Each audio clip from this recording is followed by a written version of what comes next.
இப்போ ஒரு படம் ரிலீஸ் ஆயிடுச்சுன்னா, அந்த படம் வெற்றி அடைஞ்சிச்சுன்னா, அந்த படத்துக்கு தொடர்ச்சியா இல்ல அதுக்கு முன்னாடி நடந்த கதையா, இல்ல அந்த படத்துல வந்து ஒரு கேரக்டருக்கு தனியா ஒரு கதை எழுதி ரிலீஸ் பண்ணுவாங்க. அந்த படத்துக்கு தொடர்ச்சியா வர படம் வந்து சீக்வல். இல்ல அந்த படத்துல ஒரு கேரக்டர் நல்லா இருக்கு, அந்த கேரக்டருக்கு தனியா ஒரு கதை எழுதினா spin off. American film maker George Lucas, he was the creator of Indiana Jones and Star Wars.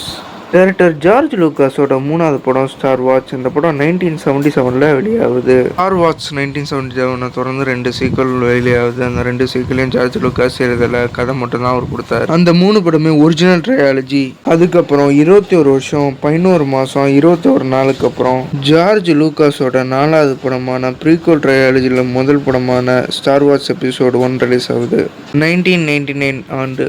2002 episode 2வும் 2005 எபிசோட் 3யும் ரிலீஸ் ஆச்சு. இண்டியானா ஜோன்ஸோட பிரான்சைஸான முதல் படம் raiders of the lost ark 1981 ஆண்டு வெளியானது. இந்த படத்தின் கதை 1936 ஆண்டு நடைபெறுகிறது. இண்டியானா ஜோன்ஸ் 2 1984 ஆண்டு வெளியானது.